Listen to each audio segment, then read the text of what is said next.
If it's Tuesday, 12 more hostages held in Gaza are now free. With just 24 hours left in the current truce, the U.S. is pushing for an extension to get more hostages out and more aid in.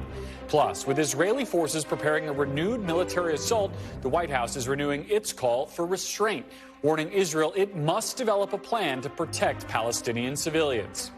And Hunter Biden offers to testify publicly before the House as Republicans look to ramp up their impeachment inquiry into President Biden, with the 2024 campaign cycle quickly approaching.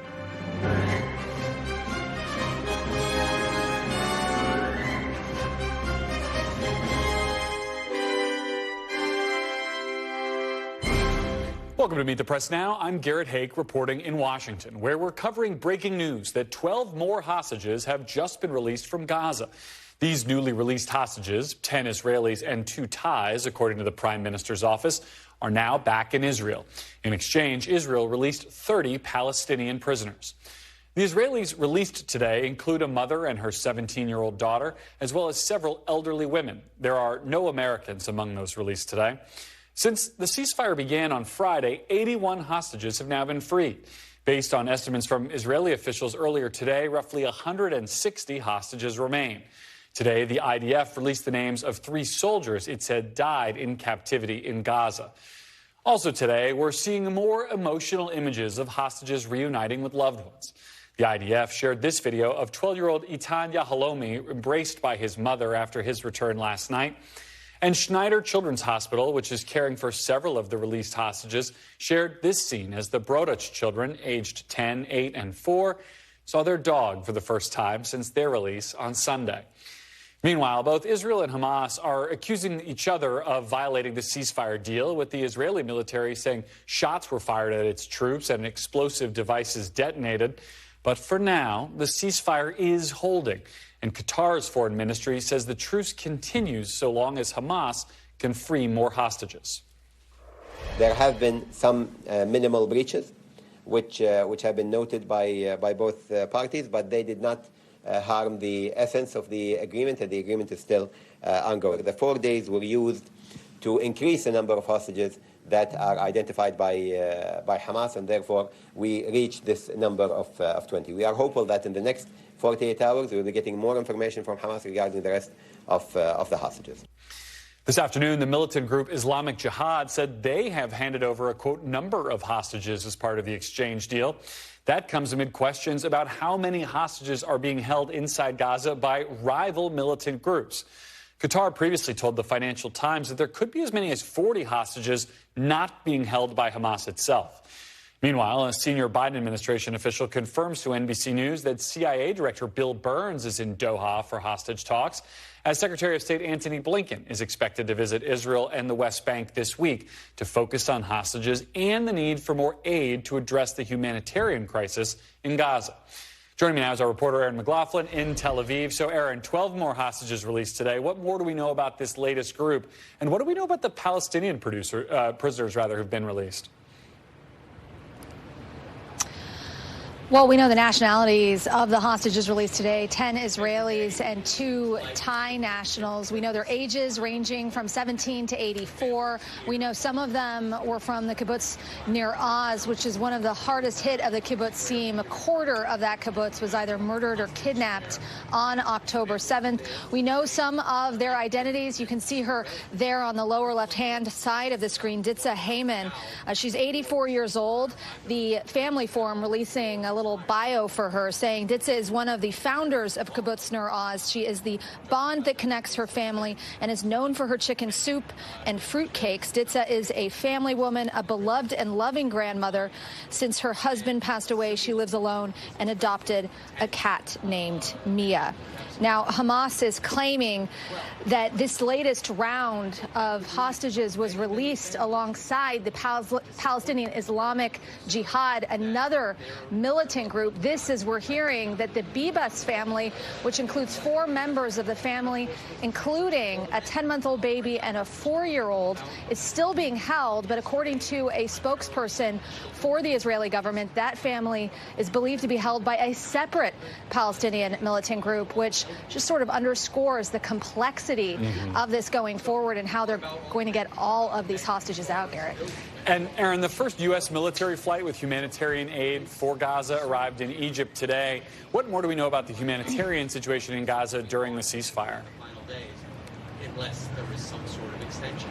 Well, it is improving. Some 200 trucks a day have crossed from Egypt into Gaza carrying the essentials, food, medical supplies, water, fuel. Some of it is reaching northern Gaza, which Hamas was particularly concerned about, nearly halting this deal over the fact that aid wasn't initially getting to northern Gaza. But that seems to now be happening. Speaking to the humanitarian community, and they're, of course, welcoming the continuation of this ceasefire, but they're demanding a full ceasefire in light of the overall situation. I was talking earlier today with an official from the World Health Organization, and he was just expressing this concern, noting that of the 24 hospitals in northern Gaza, he said that 4 are barely functioning, and he was saying that he's worried that if this war resumes, as the Israeli officials say will absolutely happen once this hostage release is complete, he's worried about the overall status of Gaza's healthcare system. Take a listen.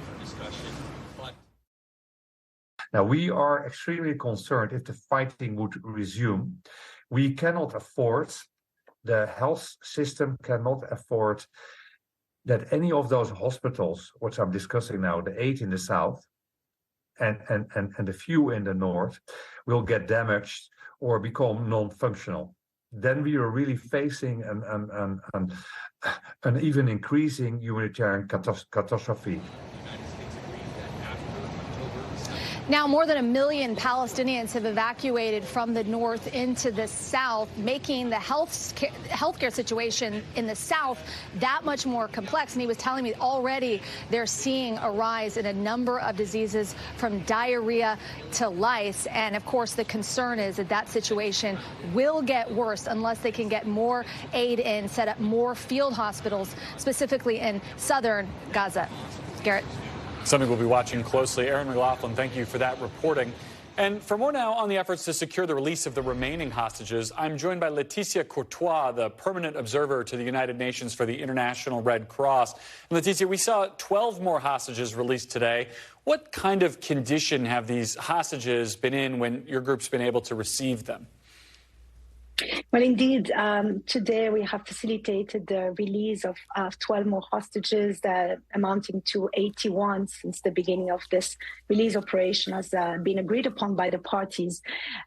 It's difficult to assess the conditions because we have not been able to visit them prior to their release. What I can say is, however, that obviously people are extremely anxious, that don't know what's happening, and it's our job as well to reassure them the moment they get under our responsibility, get in our land cruisers and make their way out of Gaza back to their authorities and back to their families. Now, I know the Red Cross is basically in charge of the logistics here. Your folks might be doing initial evaluations or initial first aid and then handing the hostages off to other hospitals, other care facilities after the fact. But can you talk a little bit about the kind of resources that are needed for these hostages longer term after their captivity? I have to imagine just the physical and mental challenges down the line are enormous.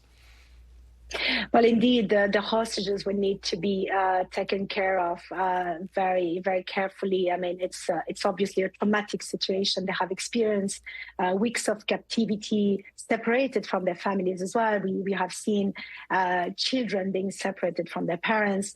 And obviously, when they return to their communities, they will also be confronted to the losses that probably have occurred around them. And that will be also as very traumatic. So it's probably a long way ahead. But we are trustful that everyone is making the best to bring them back carefully and cautiously back to their environment.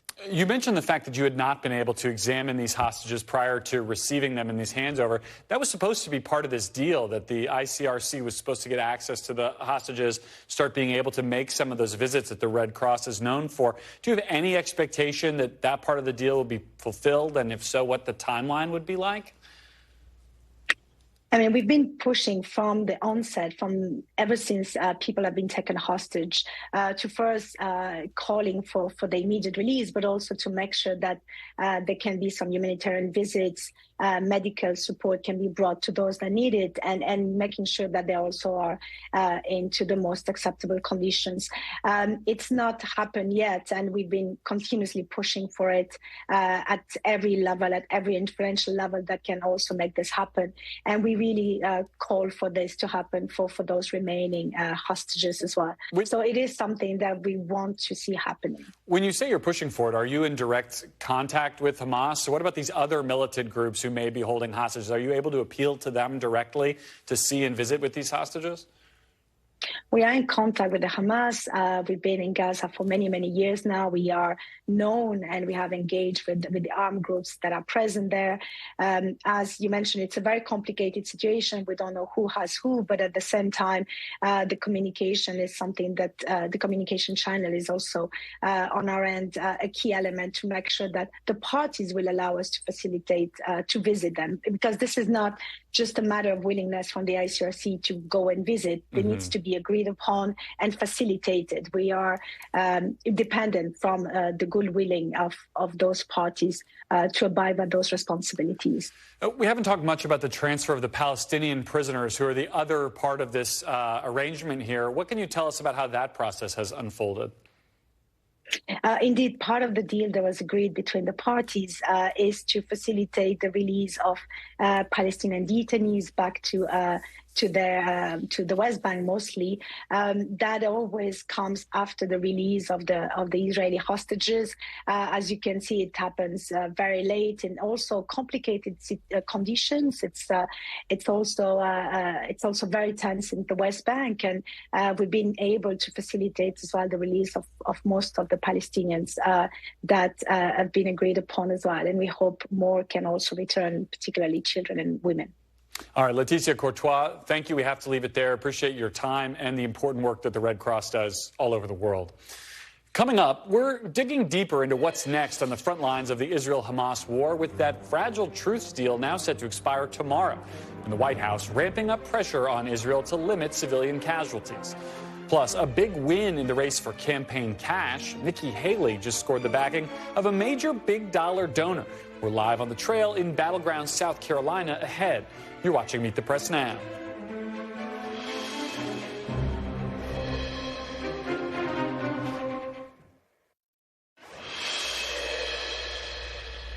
Welcome back. And as we mentioned, the ceasefire inside Gaza continues to hold at this hour. But in anticipation of the military campaign restarting, the White House is urging Israel to exercise restraint.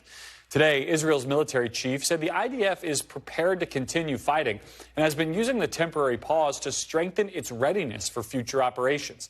That echoes statements from Prime Minister Netanyahu that the war against Hamas will continue once the truce ends. And it comes as the U.S. has told Israel it must limit civilian displacement in southern Gaza when the fighting resumes. According to a senior administration official, the White House told Israel it does not support Israeli forces moving into the south unless they have a plan to protect the civilians that have evacuated to that region. Joining me now is Mike Memley at the White House and retired Admiral James Stavridis. He's a former NATO Supreme Allied Commander and is NBC News Chief International Analyst.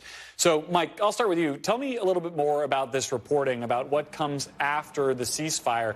You have the reporting that the White House is urging restraint from the Israelis, but I'm not even clear on what restraint looks like in the context of a ground invasion. Well, what's so fascinating to me, Garrett, as somebody who minds both the policy as well as the politics for President Biden in the White House, is the evolution we've seen slowly but surely in their public posture as it relates to Israel's right to defend itself since October 6th, in terms of how they're speaking publicly, right? In the beginning, we saw President Biden, to great political blowback, including from his own party here, fully embrace Israeli Prime Minister Benjamin Netanyahu and largely defer publicly to Israel for how they prosecute their response to Hamas's actions. And what we also heard at the time were very coded but very polite urgings of the Prime Minister and of the Israeli government more broadly to sort of mind the rules of war here and to keep in mind the civilian toll as they're engaging. Now, more than a month and a half into this, we are hearing much more publicly from the White House, from senior officials, that they are, in fact, making these kinds of closed-door appeals more public, that they are saying that essentially because you have already displaced a significant population from northern Gaza into southern Gaza, when this pause ends, you have to be that much more targeted, that much more careful in how you prosecute an invasion, given the displacement that's already happened. It must be done in a way to ensure safety of civilians. Now, that's a tall order, and that's one reason why the White House is at the same time trying to extend that pause. The president's visit to Israel a month ago in the early stages of this was in large part about trying to create the space for the release of hostages, in parallel, hoping that that would then also create the kind of pause, ceasefire, whatever you want to call it, that would potentially become a lasting ceasefire and allow this to continue. So that's what we're seeing here.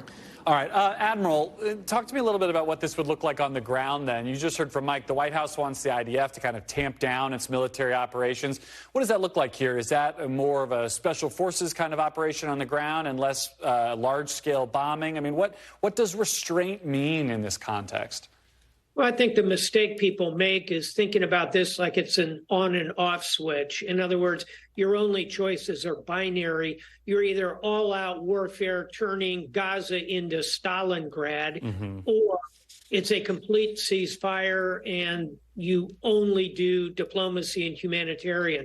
Neither of those are realistic options, especially at this point. So, yes, the administration is going to press the Israelis hard. They'll do it kind of behind closed doors. Then it'll be more of a public conversation. And your summary is pretty good, Garrett. It's going to be moving in special forces. We ought to remember the most precise thing on a battlefield is not a precision-guided bomb, a precision-guided missile. It's an infantryman. And because that human can make rational decisions, you particularly want to use your special forces on the cutting edge who are trained for this. And secondly, you want to really up your intelligence game. You want to be on top of all cell phone communications, put your drones back up, really soak the area for intelligence, as we call it. And then third, when you're going to use a significant piece of lethal force, you do it in the most precise way you can, with eyes on infantryman who is directing the particular strike. That's your best chance at doing all of that in a way that doesn't cause unnecessary collateral damage. But as Mike said a moment ago, it's a tall order. It's going to be very difficult going forward. Final thought, in the midst of all of it, the hostages are still out there. Unfortunately, I think it's unlikely all 250 of them are going to come off the table. So you've got that additional complexity even before you go to the south. And everything you just described puts more Israeli IDF lives at risk, which is a calculation that Netanyahu and military leaders have to make there. On the subject of the hostages, I wonder about that as an intelligence thing too, right? I mean, how much is IDF or Israeli officials able to learn from the hostages who've been returned that will affect how they resume the war when and if it does resume? Well, first and foremost, let's reflect on the fact that the hostages coming out are Thai farm workers, tiny children, some women, and some of the elderly. These are hardly the kind of intelligence assets that are going to help you find your way back. I wish they were. I think the Israelis are going to factor in whatever they can glean from talking to all of them. but they are also going to be using, I think, more, Garrett, unmanned vehicles, unmanned capability that can go in and around those tunnels. They're going to have to also use human intelligence. Very, very difficult problem. When I was commander, Southern Command, everything south of the United States, I was part of a rescue of hostage in Colombia. Boy, it's tough. And all you can do is be steady. And let's just hope as many as possible can be diplomatically negotiated off the battlefield before hostilities resume. An incredibly complex political environment and an incredibly complex military environment. I'm glad we have Mike Memley and Admiral Stavridis to walk us through it. Thank you both for your time.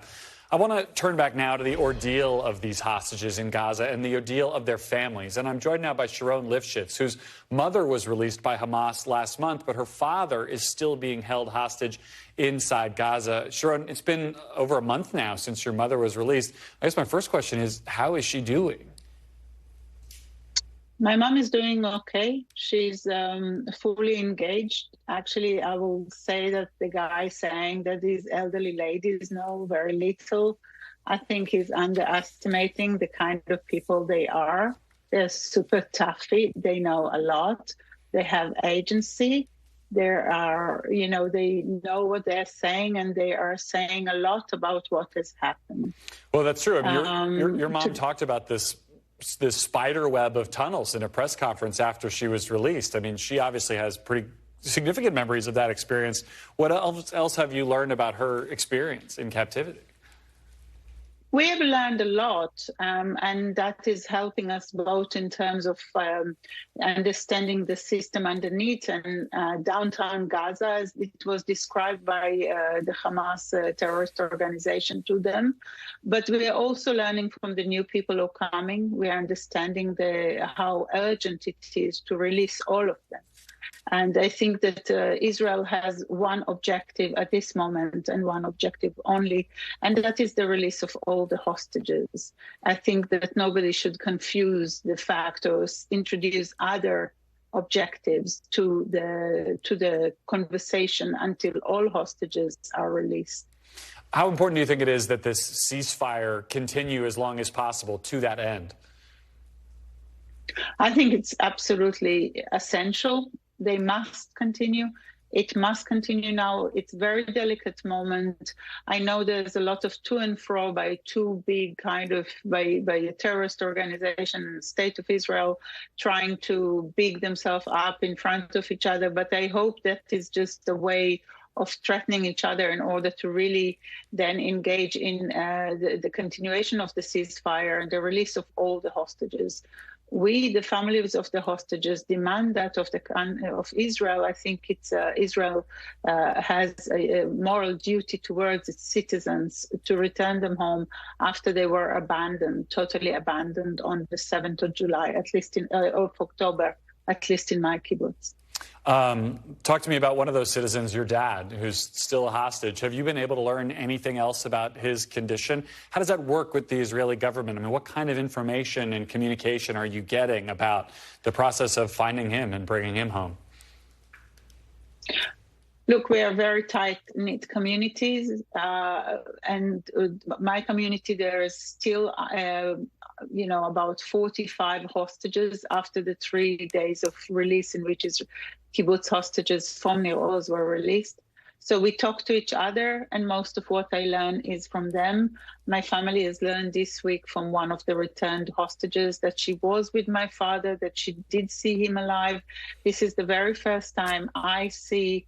We had a certain news about him being alive in Gaza. That makes us feel even more urgent that the conditions there are very, very, very bad for the citizens of Israel, for the hostages, and that they must come back. There is no medical care. They are under very horrific conditions. They really are worried for their lives, and we are worried with them. That has to be fantastic news just to get to know that he's even still alive. I can't imagine what that's like to even hear. You talked about the community, and I think about the community of folks like you who are waiting for news, waiting for word, hoping to get your loved ones back. Does that community have what it needs? What do you need from the Israeli government, from the international community, who are all thinking about your families? I think keep the pressure up. I think that we have not felt that the NGOs, the Red Cross, the UN has done the duties towards us as citizens of this of the world. I think that there's so many stories that emerge, and this is such a vast event in which different groups experience vastly different experiences. But there are, pockets in Gaza in which people treated the hostages without being totally unkind.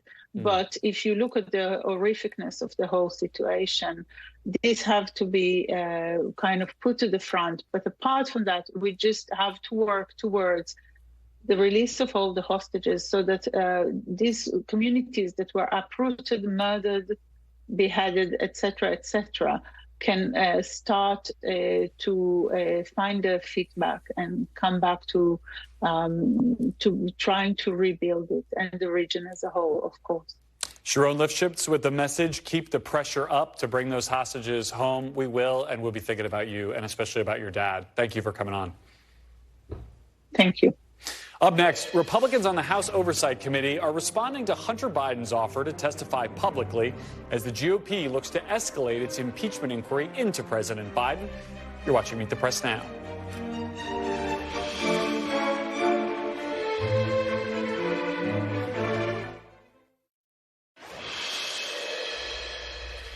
Welcome back. For the first time, the president's son, Hunter Biden, says he's willing to testify publicly before the House Oversight Committee next month as Republicans plow ahead with their impeachment inquiry of the president. Whether that testimony actually happens is still very much in question, though. Hunter Biden was subpoenaed earlier this month by House Republicans who insisted he appear for a deposition behind closed doors, similar to how Democrats conducted their impeachment depositions back in 2019.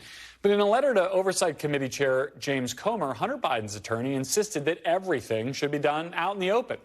Comer quickly pushed back, accusing Hunter Biden of trying to play by his own rules and reiterating that he appear for a deposition before testifying publicly. Joining us to sort it all out, Sahil Kapoor, my Capitol Hill team colleague. So, Sahil, what's the bottom line here? What are the chances we actually see and hear Hunter Biden testify publicly in some capacity before the end of this year?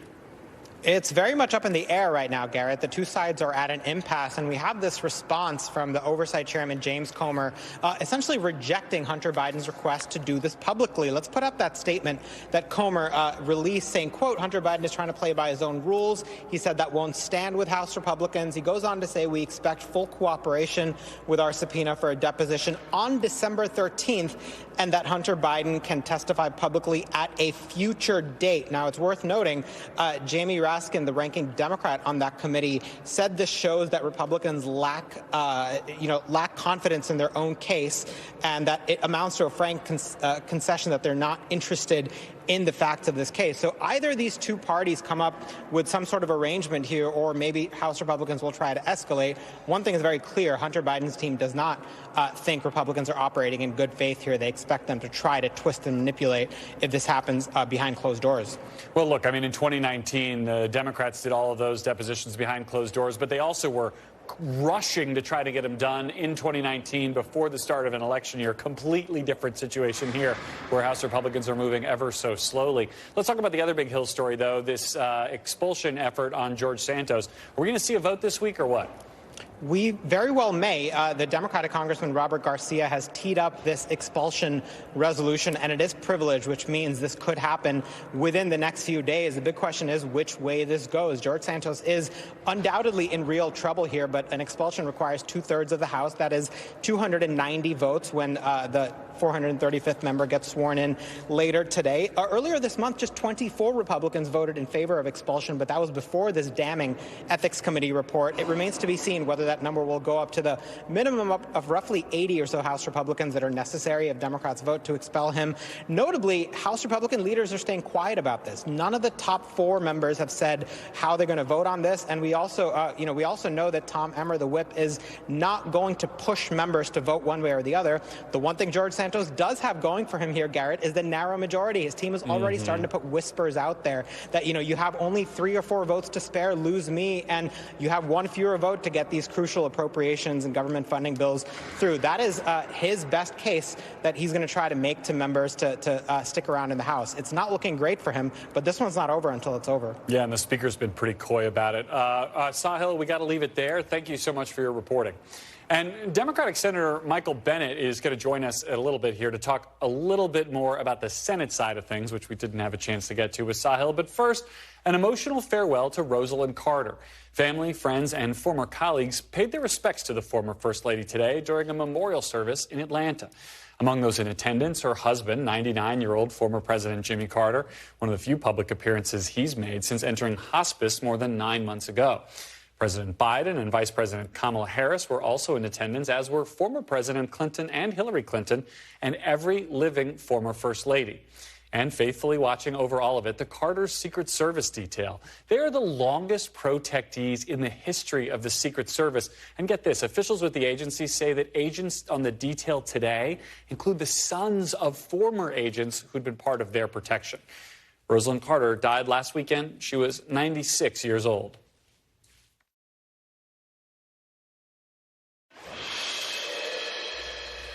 Welcome back. On the 2024 campaign trail today, a boost for Nikki Haley's presidential campaign.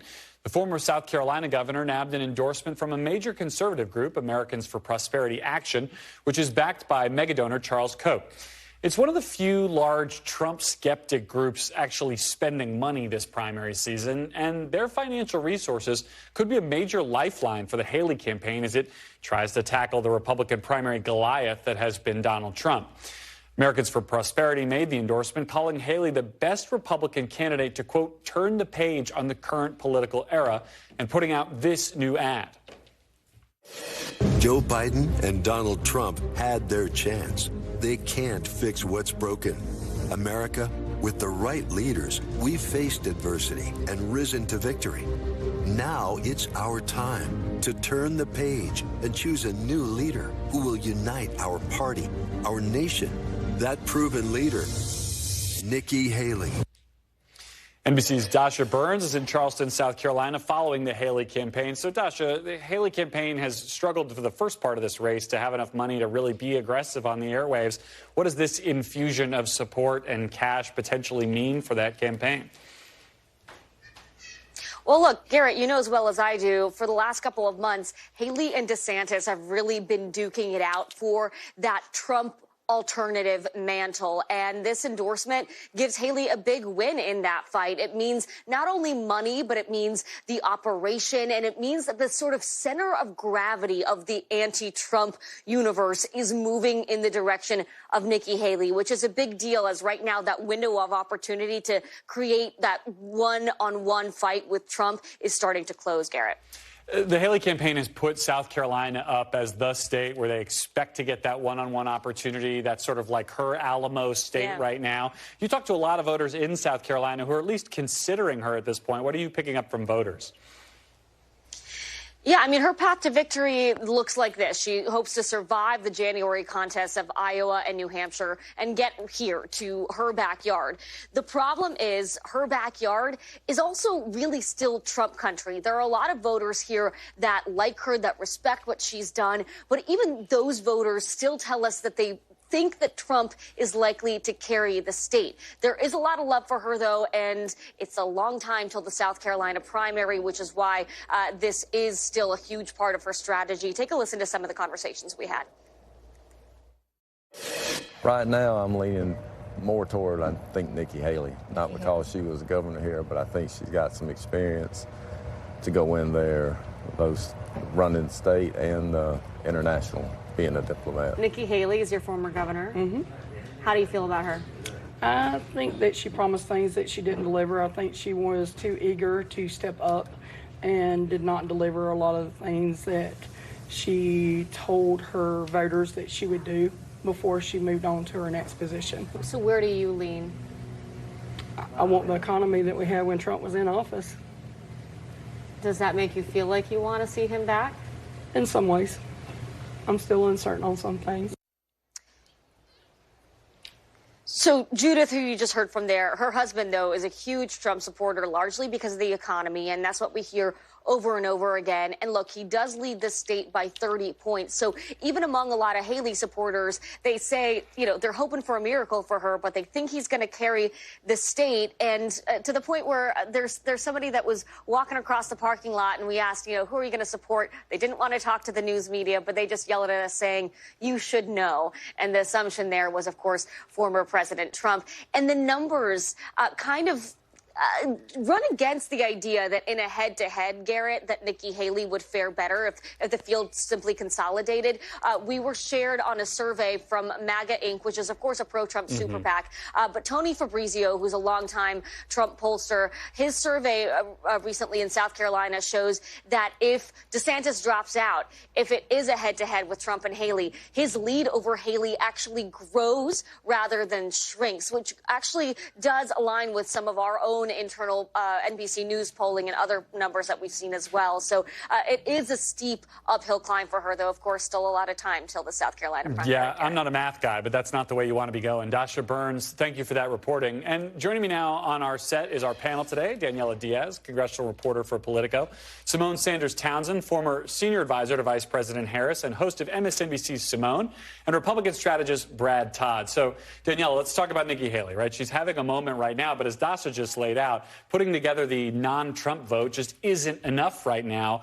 Does the boost on the airwaves, does any of it make a difference, or does it just sort of like shrink the margin of getting crushed here? We've seen this time and time again with previous candidates, even before Nikki Haley. In past elections, you and I both know, we both covered previous presidential elections, Garrett. This is what happens, right? There's candidates that get a wave, that get a boost, but in the end, there's a clear front runner, and that is Donald Trump, and he continues to be leading in all the polls, as Dasha's reporting just showed, talking to voters, that he still has the lead from these voters in these key states to be the 2024 presidential nominee for the Republican Party. So while this is a huge endorsement for Nikki Haley to get the backing from this Koch group, it's unclear right now whether that'll be enough to get her even over the finish line to continue in this presidential election. And Brad, the DeSantis campaign has wanted so desperately for this to be a two-person race, but endorsements like this keep making it not a two-person race. I want to read to you some of their response to this. They say, like clockwork, the pro-open borders, pro-jailbreak establishment is lining up behind a moderate who has no mathematical pathway of defeating the former president. They say that every dollar spent on Nikki Haley's candidacy should be reported as in kind to the Trump campaign. I guess my question is, do you agree with their ascertainment here? And if you were working this race, would you rather be with Haley or DeSantis right now? Well, Andrew Romeo, who's a spokesman, is a friend of mine. I like Andrew. But I will tell you that the DeSantis campaign, there's a sense that has begun to go into a flat spin. Yeah. And when you go into a flat spin, the ground comes a lot quicker than you think. And so I think that's the thing that most Republicans are watching now. Donald Trump's stronger than most people thought he would be at this point, and Nikki Haley's stronger than most people thought she would be. Ron DeSantis is weaker than most people thought he would be at this point. Simone, when we look at the numbers, Nikki Haley's coalition is self-identified moderates, liberals, highly educated voters, and women. That is not the coalition that wins Republican primaries. It doesn't sound like a Republican primary electorate to me. That sounds more like a general election. Right. But, you know, I worked for Bernie Sanders in 2016 on his upstart presidential campaign, and I used to always say, crowds don't vote, and you can't talk about a general election until you win a primary. And you have to win a primary to get to a general election. I think that there's lots of things that have been written, and if you talk to folks that are close to the Biden orbit, the Biden campaign folks aren't necessarily saying this, but people in their orbit will say that Nikki Haley could truly be a threat. But Nikki Haley is struggling to get through a Republican presidential primary. So I think that the numbers don't lie. The way you win a primary in a presidential is by delegates. And with the lack of proportional representation in a number of these states when it comes comes to the Republican primary electorate, they're winner take all. So a situation set up by Trump and his allies. Well, it's always been that way. Republicans always had more winner take all states, but it does mean you have to get the dominoes going early. There is no grinded out strategy to a delegate victory. You have to win states, and you have to do it early. So much of this seems to be, the electability argument that a lot of these candidates wanted to make. Ron DeSantis has made it. Nikki Haley has made it.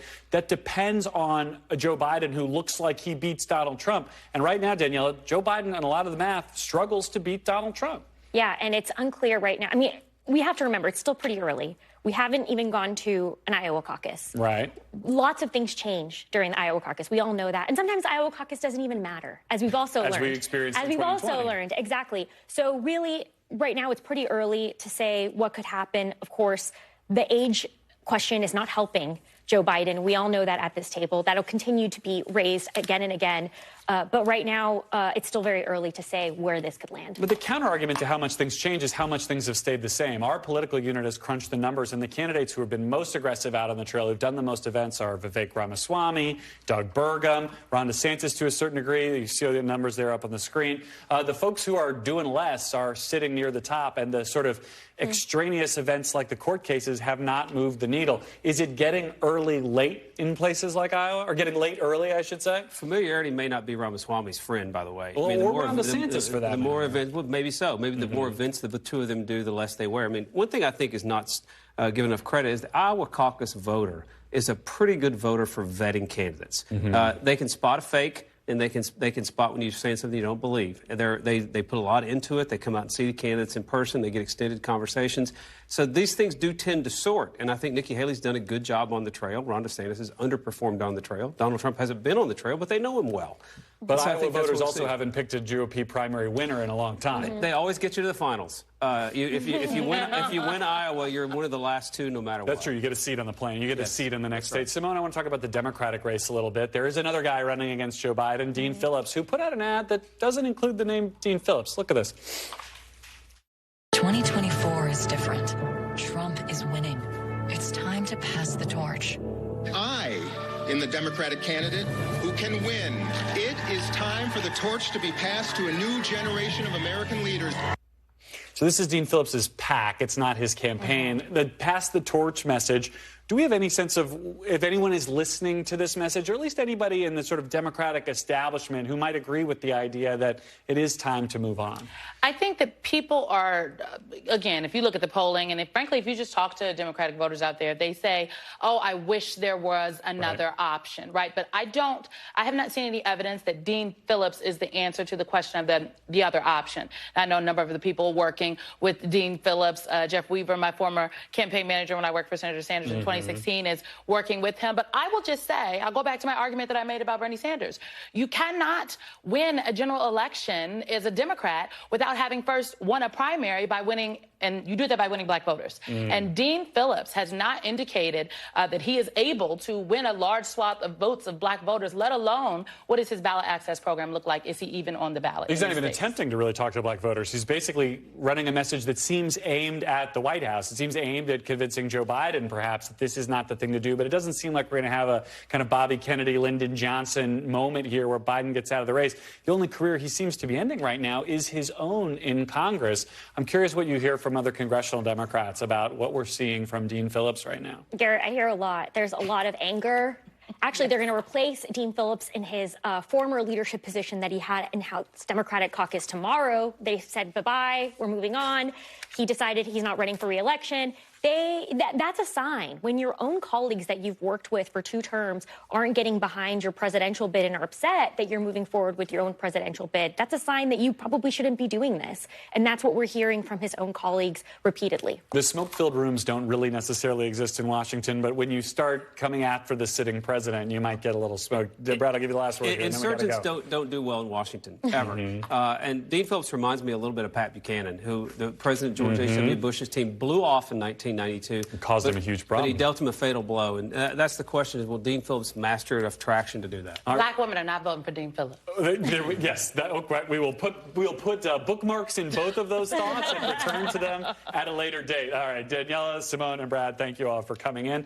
And after the break, I'll talk to one of the senators who's in the room for a closed-door viewing of that harrowing October 7th video of the Hamas terror attacks after meeting with top IDF officials about the deadly conflict in Gaza yesterday. Senator Michael Bennet of the Intelligence Committee joins me next. You're watching Meet the Press Now.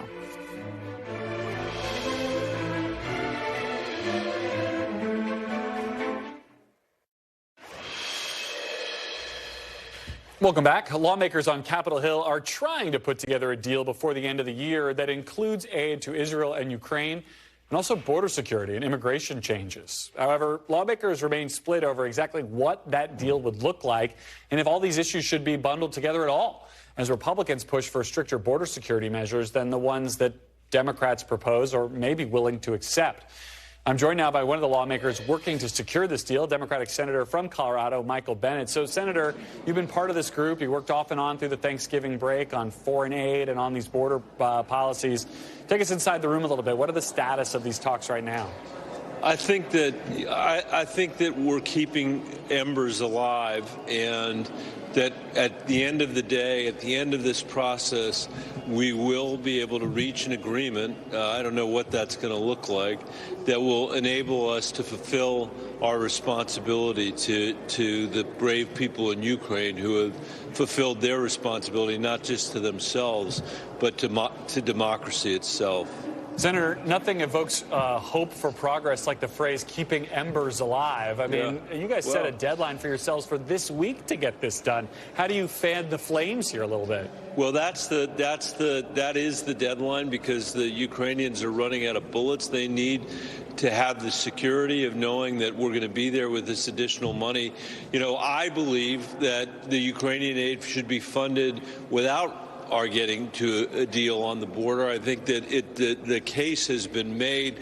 The Ukrainians have the receipts because of what they've done to push Putin out of half of the territory of Ukraine that he has occupied, to basically render the Black Sea Fleet useless without even having a navy, to continue this fight, as I say, for all of democracy. But having said all that, there are some people here who are saying they want to use this to try to lever a deal on the border. And I think that there's always, our border system needs to be improved. We have had a decade or so of transnational gangs that have been smuggling people to the southern border of the United States. That's overwhelmed the border in some respects. And if we can come together in a bipartisan deal that's rational, that's consistent with our commitment to the rule of law and our history as a nation of immigrants, then by all means we should do that. If we can't, we should find a way to fulfill our obligation to Ukraine. Either way, as you say, we're running out of time, and I think that's why a bunch of us spent the whole Thanksgiving working on this. I mean, immigration has been an intractable problem for as long as I've been covering Congress and as long as you've been a member. Is this the thing that really gets over the line on parole, on asylum? I mean, these are issues that have bedeviled Congress for more than a decade, for decades. Yeah, I was part of the Gang of Eight in 2013 that wrote the comprehensive immigration bill that passed the Senate with 68 votes, got killed by a veto by the Freedom Caucus in the House. Imagine what this country would look like today with a functional immigration system if we had only done, and a functional border, if we'd only done that bill. So you're right. It's tough to do this stuff under these kind of conditions. This won't be a comprehensive deal, right. But if we can get to a deal on some of the issues that you've mentioned, like some modification of the asylum standard as an example, but nothing's agreed till everything's agreed, we might be able to have an agreement that gets us through. I know House Republicans have been hard to negotiate with, even amongst themselves, but how read in is the Speaker on what you guys are doing to prevent a situation like what happened in 2013? I think the Speaker is aware of it, and I know Leader Schumer has been talking to him. But let's let's think about what happened in 2013. Garrett, it's really instructive. There you had almost 70 senators vote to transform the immigration policies of the United States in a very rational way. A very small minority in the House of radical extremists issued a veto. John Boehner says his biggest regret as Speaker was he didn't overcome them. Paul Ryan, as Speaker, didn't overcome them. Here we will have a bill, I believe, that's supported by the broad majority of senators and then is going to go to the House supported by a broad majority of Democrats and Republicans. The last thing we should be doing when the stakes are as high as they are is allowing the Freedom Caucus or whatever their replacement is today to have a veto on the will of the American people. That was a huge mistake in 2013. The country is still paying for that today. We can't afford to screw it up again in that way. We'll be watching to see if you can get a deal there. In the meantime, I want to talk a little bit about the war. You have had access to a lot of information about the war recently that a lot of people don't have. You heard directly from the IDF. You viewed this footage of the Hamas attack from October 7th, I guess this morning. How has what you've seen and heard just recently now impacted the way you view this war and our support for Israel in it? Here's what I would say based on what I have heard. Any parent or child who saw the footage that we saw today and thought about their own families and thought about their own neighborhoods would want nothing other than revenge based on what I saw. I mean, and you can imagine what it was like is the worst ISIS tactics that Hamas has taken. And it's important to recognize that that's how people would react to a terrorist attack by Hamas. I also think it's really important for people to realize that Hamas is using civilians as human shields. Let that sit with you. You know, we use those words, but imagine what it would be like to have an enemy who is using civilians as part of their game plan, part of their strategy. Having said all of that, Israel has to hold itself to the highest standards and make sure that as few civilians as possible are killed. We've always regretted it as a nation when we've engaged in war, and we haven't met that high standard. Should any aid we give to Israel, be conditioned on them reaching that high standard? I think that's a debate that we're going to have, and I'm not prepared to answer that today. I am saying today that Israel should meet that high standard, and I am saying today that we should support Israel in this terrible tragedy that they have suffered at the hands of Hamas, these horrendous, horrendous terrorists. All right, Senator Michael Bennet, thank you for joining us. Good luck in your negotiations, and I'm glad we could make your birthday wish come true with an appearance on Meet the Press Now This was today. it, man. I'm done for the day. Thank you, Garrett. All right. I appreciate it. Good deal. Thank you for being with us, and thank you all for being with us this hour. I'll be back tomorrow with more Meet the Press Now. NBC News Now coverage continues with Hallie Jackson right now. Thanks for watching. Stay updated about breaking news and top stories on the NBC News app or follow us on social media.